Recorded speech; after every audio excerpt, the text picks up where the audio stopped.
Should Americans expect that if elected president, you would have that same type of relationship with these old friends that you've had for so long? I have many, many old friends, and I always think that it's important when you get into politics to have friends you had before you were in politics and to understand what's on their minds. And he's been a friend of mine for a long time. He sent me unsolicited emails, which I passed on in some instances, and I see that that's just part of the give and take. Yeah, now did she say she had many, many old friends or many, many old friends? I don't know. It sounds like a Seinfeld question.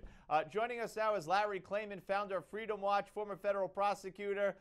Larry, before we get to your lawsuit against the NSA and the sunsetting of the NSA program and the Patriot Act in a couple of days, let me ask you about we've seen a lot of emails from the emails that Hillary has released and wanted us to see.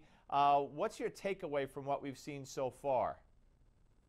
Steve, my takeaway is we've seen only a fraction of those emails, and the fact that they would release those, which just create kind of a coloration of her illegal activity, shows that they're trying to cauterize the huge wound here.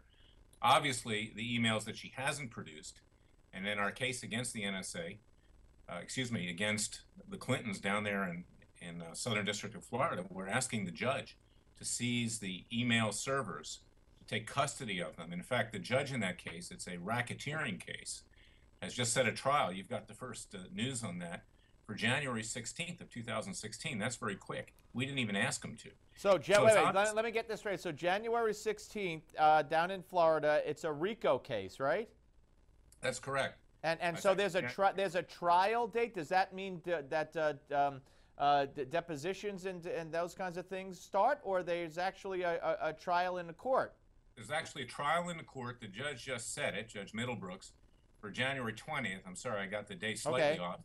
2016. That's unprecedented, particularly in the Southern District of Florida. So I'm very hopeful that this judge understands the gravity of this whole email question, because, see, she withheld emails and destroyed them. That's why we want the servers to recreate them that deal with her dealings with Iran. In fact, we were asking for information about the waivers that she was granting to companies that were doing business with Iran in exchange for campaign contributions or contributions to the Clinton Foundation.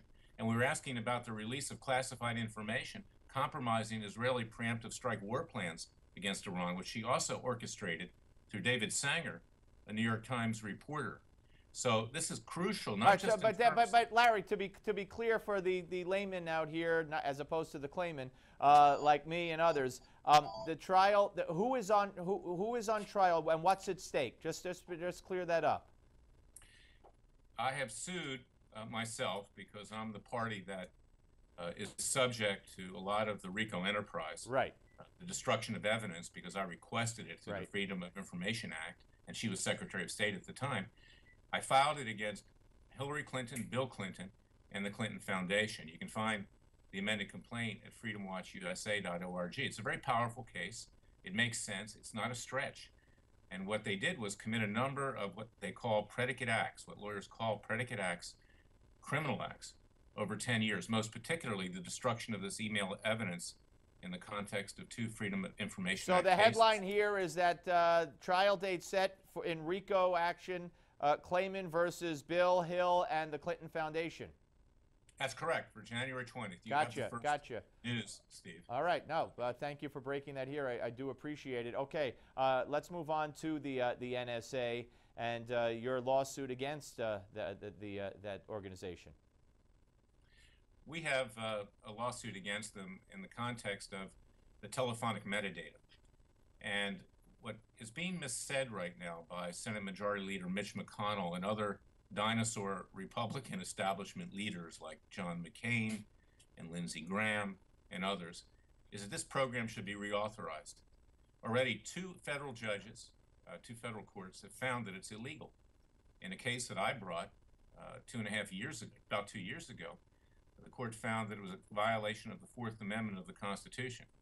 Recently in New York, in the Second Circuit, the federal appellate court, that court found that it was a violation of the law of the Patriot Act, Section 215, which, of course, if you're violating that, you're also violating the Fourth Amendment. But yet, these establishment Republican leaders like Mitch McConnell are trying to ram this thing through. And Steve, you know my position on it. This is just another way to enslave the American people. All of our telephone calls, every piece of information, including the content, is being gathered up by the government, hundreds of millions of Americans. And this has the effect of keeping us down, enslaving us, not letting us criticize the government for fear there'll be retaliation through government agencies like the FBI or IRS or whatever. And for this reason, this is a super important case and a super important debate. And the Patriot Act is set to expire on June 1st, 2015. Right. And McConnell's trying to push it through as is. And therefore, this national debate that's going on needs to be cleared up. I'm writing a column today which talks about how Karl Rove went on the O'Reilly Factor the other night and lied that they don't grab the content at the NSI. That's simply a lie. And of course, we know of Rove's connections to McConnell. McConnell's his Candyman. He's raised a lot of money and mutually for the PAC of Karl Rove, Crossroads. So the establishment is in bed together right now. They like this program. It allows them to spy on all Americans whenever they would like to. We got 20 seconds, Larry. Go ahead. And I'm very disappointed that that has as yet not been connected by Bill O'Reilly. I sent him a polite letter and asked him to do that. Well, let me know what he says. 10 seconds, yes or no. Do you anticipate calling the Clintons to the stand during the trial? Absolutely. They're the principal defendants. Okay. Larry, great talking to you, sir. Have a great weekend. Up next, the political editor, folks, of the National Journal will be with us. Don't go away. It's next right here on the Steve Malzberg Show.